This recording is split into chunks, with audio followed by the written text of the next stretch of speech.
Hello and welcome to Self Power Now, where empowering women share their stories and advice about life, work, happiness, love, and success. I'm your host, Debbie Giussoni, and I'm so glad you're here with us today.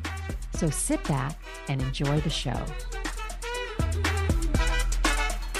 Today, we're talking to Jill Thiry. Jill has been a lifelong student of change in her own life and those of others. Always an active person. Her first job was teaching aerobic dance. I did that too, and swimming, and then kayaking and skiing in the Alps. Obviously, she's a very active person. Then she got serious, though, and got an MBA and worked in high-tech publishing for a couple of decades, where, by the way, that's where I originally met Jill. Then after 9/11, and that changed a lot of our lives, right? She had a long stay at a wellness retreat in Mexico, and she discovered the importance of having a mindful practice in her life. Fast forward to today, and Jill is both working at that wellness retreat called Rancho La Puerta and has also launched her own company called Club Change. Love that name.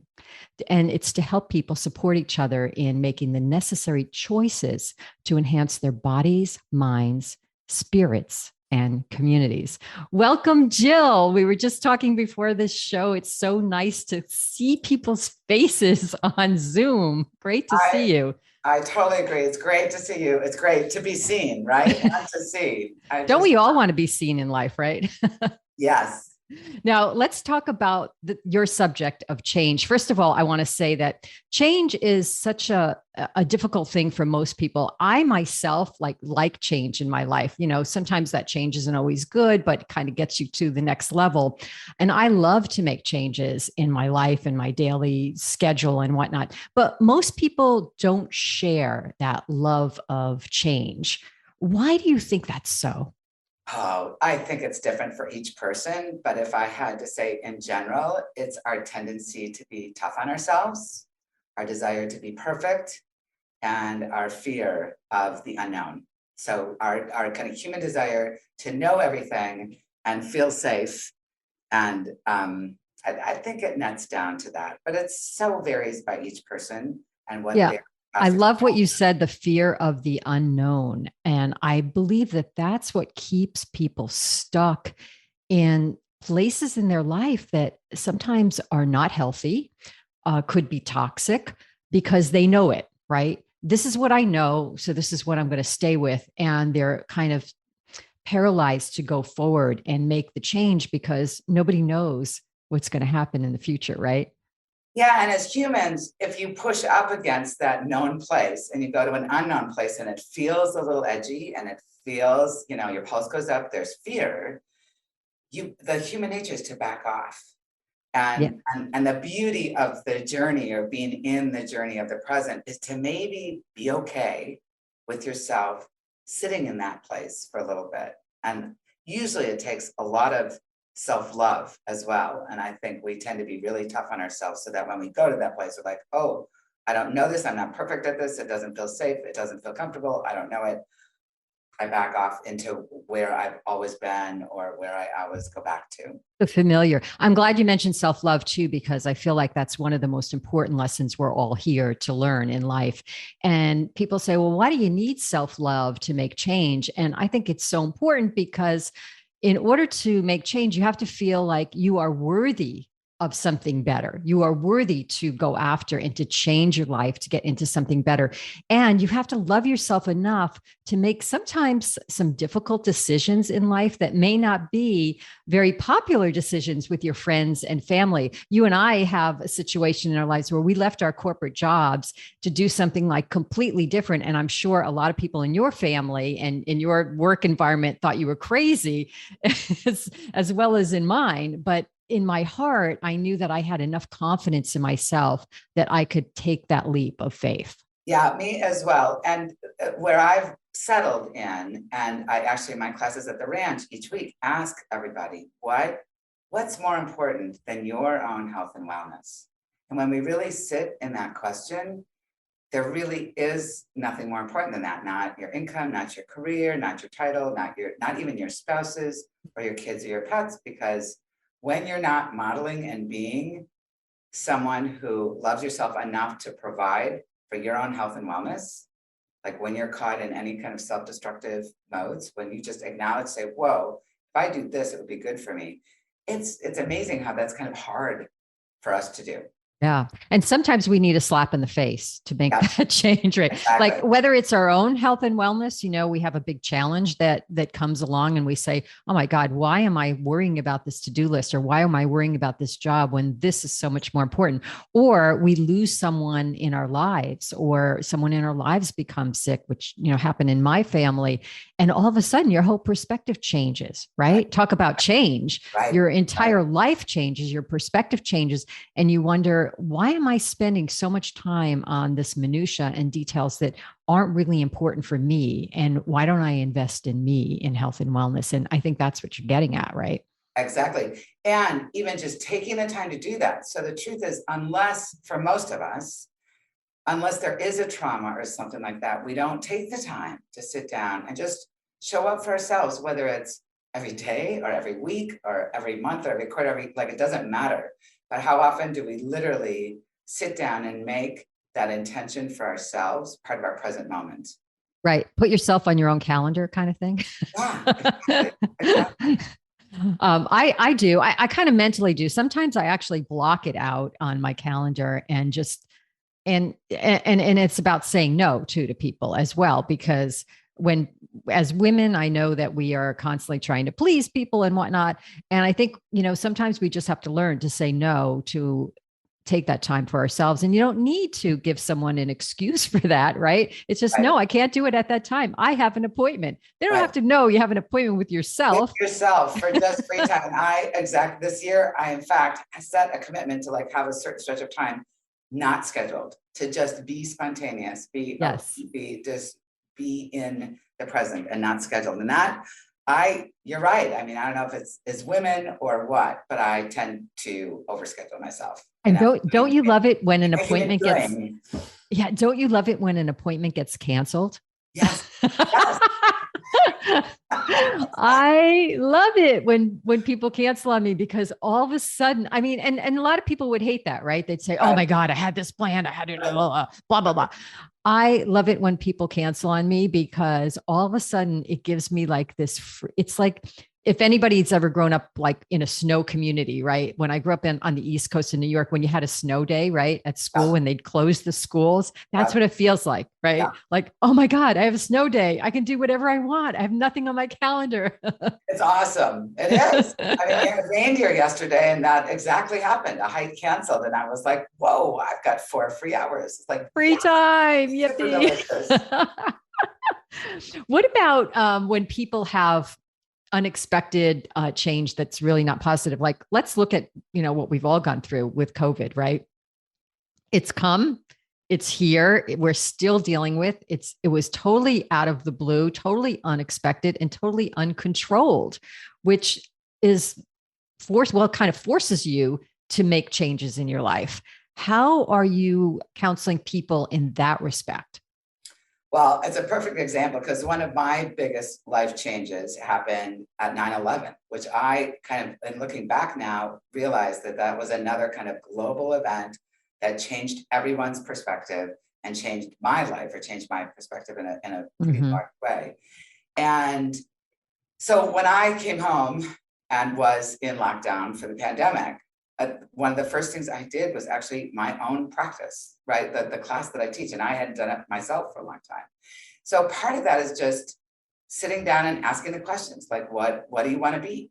What do you want at the end of this? To allow whatever your future change is, whatever it is that you perceive that you want, or you think that you want, or you feel it doesn't matter, to sit down and we word board. So I literally word board. It's like, okay, what do I want to be at the end of the pandemic? Of course, then we all thought it was going to be 3 weeks, and then it was 3 months, and then it was 5 months, and now it's 2 years. Yeah. Right. So can step back a bit and tell our listeners, what is word boarding that you're talking about?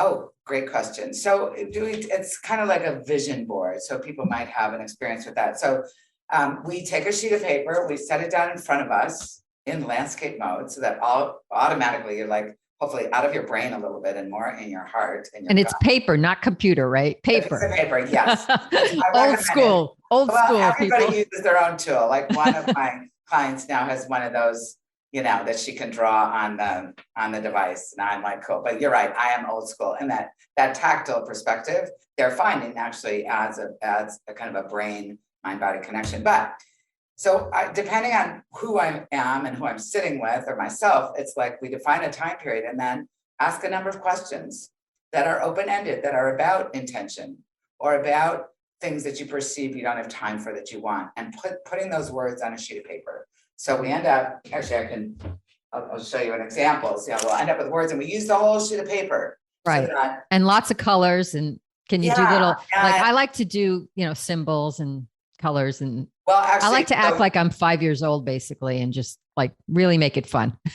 which is awesome. So you could do that. In our classes, we don't initially, because I think part of the colors and the drive is because once we've kind of thrown all these words on a word board, then we'll do kind of a mindfulness practice where we'll do some breathing and close our eyes and just allow ourselves to get to a different place other than thinking about these things. Right. So to feel them and have a sensory experience, even if it's just in your mind's eye. Do you start with sort of a meditative practice so that they can ground? And because people come into any activity as an activity, and as you said, the mind is going constantly. And in order to take that next step in life, in order to make any change, you need to stop that chatter first in your mind. So how do you have a particular practice that helps people do that? That's it. We stop. I recommend people get grounded, close their eyes, sit in their chair, kind of take a breath, right? Focus on their breath. Depending on what the situation is, I'll read a poem. We will do an exercise. We might chant, and literally arrive at that moment. So let go of before and let go of the grasping for the future and arrive right here in that specific moment or in this specific moment. Right. Which is taking a breath and just focusing. I tell people just take a breath, focus on the breath. And when you do that, you come into the present moment, because it's only in the present moment that you can actually make any change. People are constantly trying to change what has already happened, which seems like a futile exercise, right? Because they keep, marinating it over in their mind, like, what if, could if, I should have, would have, could, whatever. Right. Or they're trying to change what they have no control over, which is the future, right? The only thing where you can affect change is right now, right here in the present. So this is a great exercise. And it's the only thing that exists. You're right. So you get in the present and you allow yourself in your present to be thinking about what it is you want to change. So that's kind of the anomaly, right? So what is your intention? Because I really focus on intentions in the club change. So you'll end up with a lot of words, and then we'll do another mindful practice and actually close our eyes and just be with all of the words in an equally loving place, and then select one or two. So then I'll go through a breathwork practice that has us focus down on one or two. And in some of the programs, we'll do one word board, and some of them we'll do two or three of them and combine them. But essentially, everyone ends up with a word. Now, all of my questioning process at some point in time also does an envisioning exercise where you see yourself at the end state that you want to be at, that you perceive you want. And we write down adjectives. So included in these might be nouns or pronouns or roles that you play or activities or adjectives. It ends up being kind of a compendium. Right. And I also believe words have so much meaning and power in your life. Every word has an energy about it, right? Yes. And that energy is usually, it's either positive, negative, or neutral. What you want to obviously do is create more positive energy and positive words. But when you connect with the word itself, instead of just thinking it or writing it or whatnot, you need to connect to the feeling or the emotion that word creates in your body, so that you can actually, when you are visualizing or imagining, what that feels like, correct? Exactly. And we'll take it the next step forward. So once a word is selected, we will all commit to that word as our mantra. And a mantra, some people believe that a mantra is a special word. A mantra is a word that has special meaning to you that you repeat, right? Right, right. So in these clubs, what we will do is we will mantra that word and speak it. So what I've found in our clubs is that if you think it or write it, it's great. But when you take that additional step of speaking it with something like I choose, not I'm trying, I will think about, I'll do more of, right? Mm-hmm. But I choose, I am. And that practice of saying something that's not in your typical thoughts, it's not in the typical that you have every day. If you say that repetitively, you allow it to rise up into your present consciousness. It always had that word. It just hasn't been expressed in a way of your own personal integrity. So saying it makes it public. It makes you commit to it, which is a little bit of that slap in the face thing too. It's like, okay. Puts it in your energy field, right? Yeah. Right, right. I love that. And, this change exercise works whether or not you're dealing with a challenge or you're just wanting to make a change in life. It doesn't really matter where the motivation comes from, right? It doesn't matter whether it's because you lost your job during COVID or because you just want to get healthier. Right. It works. It's a formula that works. You just have to be willing, right, to invite change into your life. Right. And then for us, yes, definitely. And then to take the next step is not be willing, but to say it, to write it, to plan for it, to talk to everybody about it. Right. Right. To think about the obstacles. I mean, that's basically club change. I mean, I call it this 8-step process. And no matter what I've read or listened to or whatever, it's like there's just some step of process of, narrowing things down, making it easy, making it doable, committing to it, practicing it, being honest then on whether you actually are being in that edgy place of practicing it, being kind to yourself, and then celebrating or reevaluating, right? Simply saying, okay, maybe that mantra and then that practice that's going to serve that mantra, maybe the way I plan that is just not in my wheel. It's not in my canyon of experience. And so when I'm kinder to myself, then in self-love and say, okay, I am this, I choose this, I tried this to get there. Okay, that didn't work so well. So I'm going to try this. And you have to be able to pivot, right? In kindness, though, not in guilt or shame. Like the minute it's like, yes. Never in guilt or shame. Right, exactly. But it's all a journey, right? And it's never a straight A to B journey. It's always, this, route that goes back and forth, and you have to be willing, just like life, to kind of go with that flow and say, hey, look, you're being pointed in this direction maybe now, but maybe a month from now, that direction is going to change again. So the thing about change is constant, right? They say, right? The only thing, the only thing constant in life is change. Yeah. Right. So if that's the case, then even your change will change, right?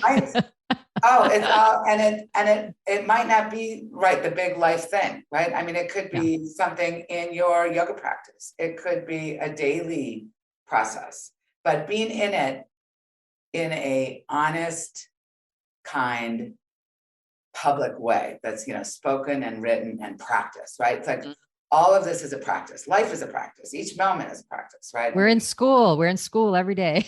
Exactly. Think of it that way. Exactly. Learning.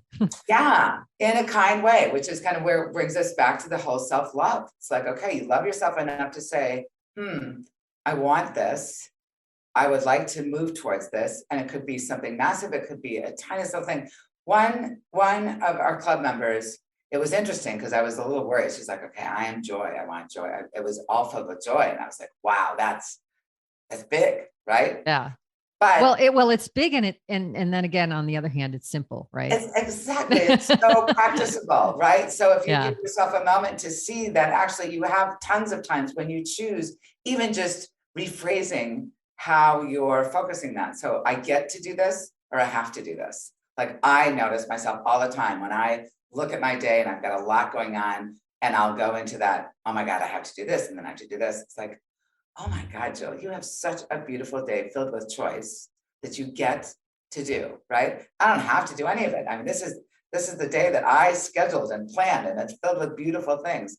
But the minute I say I have to, Yes. it totally changes when I say, Nobody wants to have to do anything. right, right. I get to do all these wonderful things. Yeah. Sometimes when I have days like that, what I do is I say to myself, Debbie, you're going to complete everything you want to complete today with grace and expansiveness. And it's all going to be very easy. And it actually does. And what happens when I do that is things fall off that I don't really need to do today, right? We think we have to do everything. And sometimes it's easier to say, do I really have to do this today, or can it be done tomorrow? And it's not about procrastination. It's about expanding your day and your schedule to have those breaks, right? Like you and I were just talking before the podcast about how we don't even like doing things in the first thing in the morning anymore. I don't, when someone wants to like schedule a call at 8 or 9, or I'm like, I don't know, I'm thinking to myself, I want to meditate. I want to work out. I want to have my tea in the morning. And I'm not sure I'm going to make an 8 o'clock in the morning meeting. And I don't want to anymore. I get to a point in life where you just don't want to. Well, and I mean, a couple of things come to mind too. One is you've practiced it so much that you find that it's just a rich treat that gives yourself health and wellness for the whole day. And when you do that for yourself, it allows you to share that with everyone else that you run into during the day. One thing I thought of. Two is, I don't know, and you and I did definitely experience this in the corporate world, and I still have to be aware of this, is the tendency to be busy. Right? Like, how are you? Like, when did busyness become such a badge of honor? It's like, how are you? Oh, I'm so busy. It's like, I just won't use that word anymore, right? It's like, I'm full. I have a very full schedule filled with things that I chose to do. Yeah. And then the last thing I think you really hit on too, which is allowing yourself, again, to be vulnerable to the present moment, to kind of sit in that honesty of, I really, that's not the right choice for me. And to do something out of obligation, or something that you thought 3 days ago was going to be the most important thing? Or is it the most important thing to really be present with that person or that thing or yourself for that moment? And even if that's challenging, as something that I've found a big lesson in this process for myself is to learn when and how to ask for help. Right? Huge. So, huge. And we can do a whole podcast on that, asking for help, and how, they say men don't ask for directions, big deal. Women never ask for help. They just feel like they do it all. And you were talking about, badge of honor of being busy, and how did that ever start? Well, I always say, how is it a badge of honor to multitask ever? Like I used to think, oh yeah, I could juggle all these things and do them all well and great. At the end of the day, I was like spent, I don't think it's a badge of honor to be able to multitask or to take everything on for yourself. You have to ask for help. Always, always, always. And people are willing to give it. That's the great thing. Well, and when they do give it, when you ask for it in a really honest, humble way, and they give it, for me, it's always like mind blowing how great the recommendation is, and I immediately like, why didn't I think of that? Right. Like, but the truth is, when we're in our own canyons, we don't see, we see stuff through our own eyes, through our experience. And so when we have the vulnerability and the rawness, or the strength, however you want to look at that, to ask someone for help, usually when they have their recommendations are so spot on, so easy, so incomprehensible. It always just amazes me. It gives me goosebumps. It's like, wow, thank you.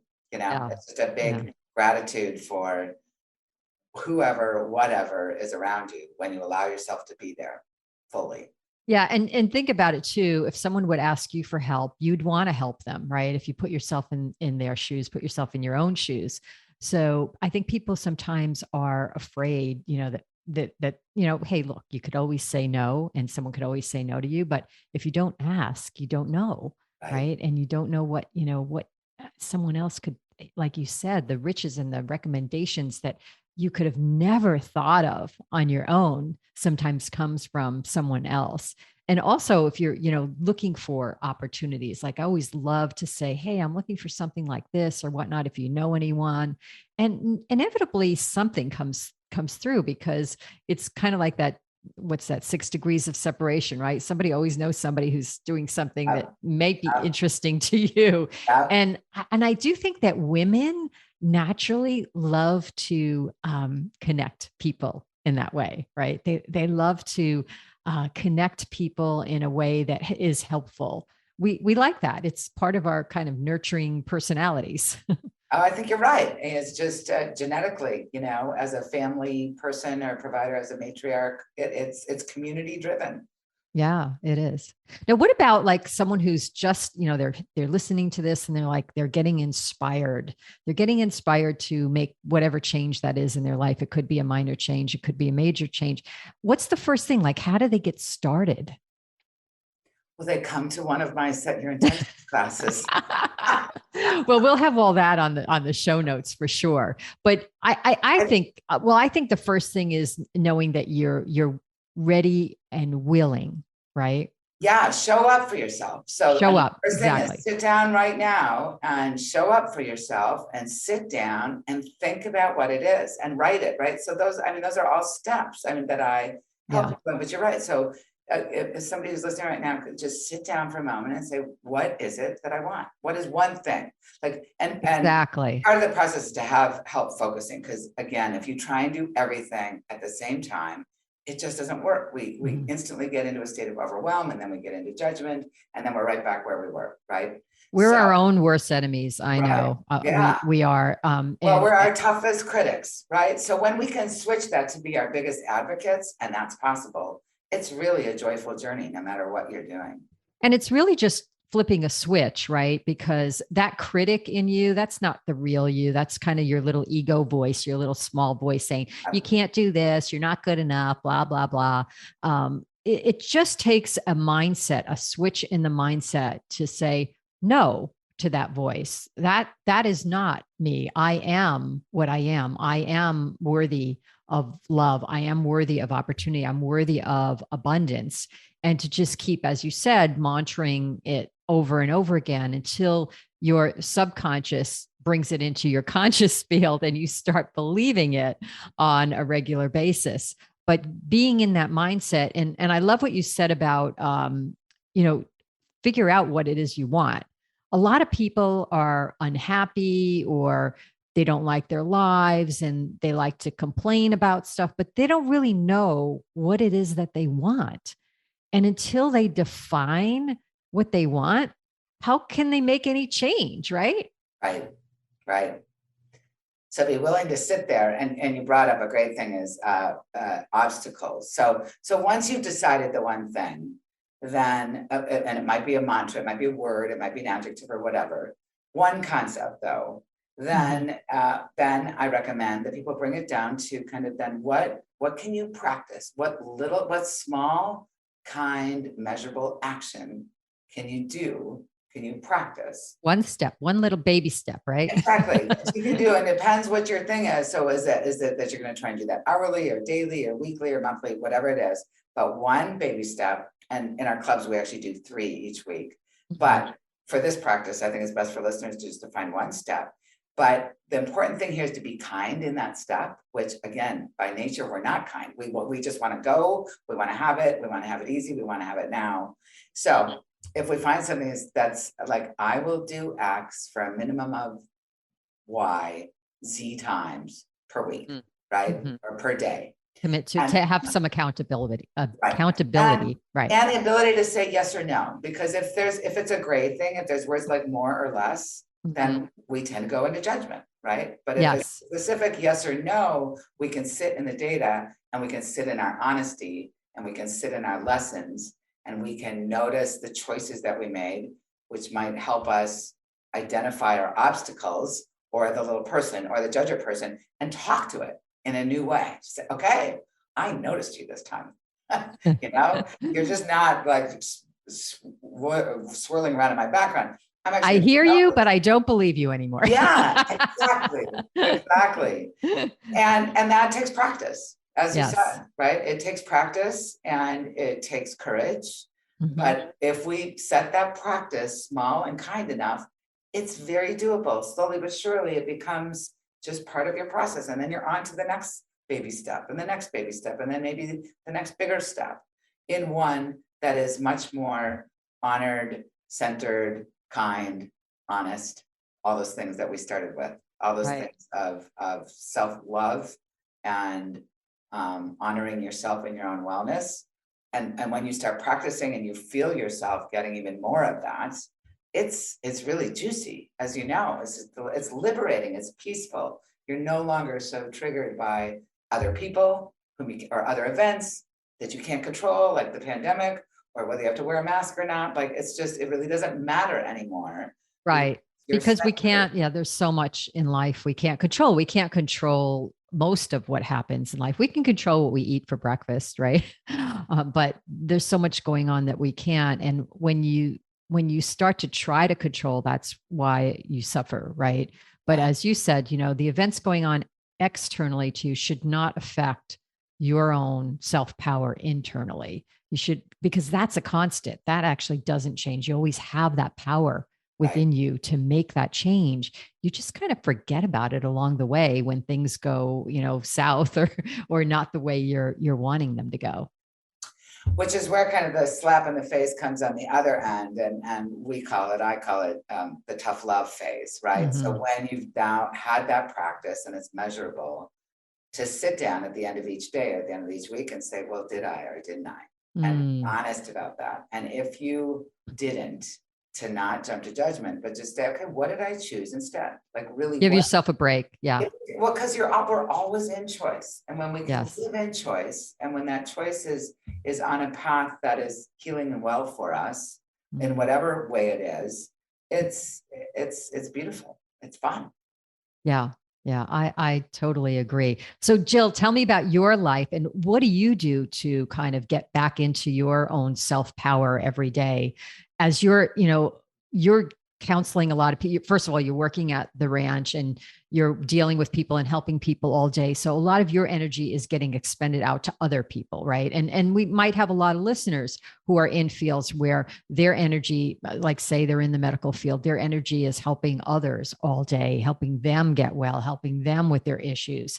So how do you give back to yourself? What are some of your personal practices? Well, and they're evolving, right? As my life evolves. But meditation, chanting and meditation has become a really important part of my self-healing practice. And Mhm. I And do do you do that every day? every day, every day. And when I don't, I know when I don't. I And I've know. now added it to my hiking practice. So I work near some mountains or when I'm in San Diego, I'm near the beach.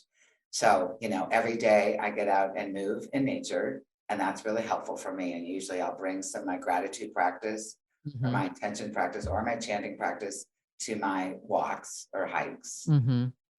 And those are probably the two biggies, is taking time for myself. I found out during the pandemic that I'm probably a little more of an introvert than I ever allowed myself to do. Like I've enjoyed pulling back. So one of my So practices, that's so interesting for me because I've known you so many years and I would never put you in the introvert box because you're so full of life and always out there and, willing to talk to anyone and greet anyone. So that's kind of an interesting tidbit that you found out about right, yourself. right. And I think I found it out a really long time ago, literally like over 50 years. Well, I can't, not that old. So for over 40 years ago, camping, I grew up among 5 siblings. And Mhm. it wasn't until I was in my 20s that it was the first time ever in my life I spent time in a tent camping by myself. And I realized like, wow, I haven't spoken to anyone in 2 days. Like it was,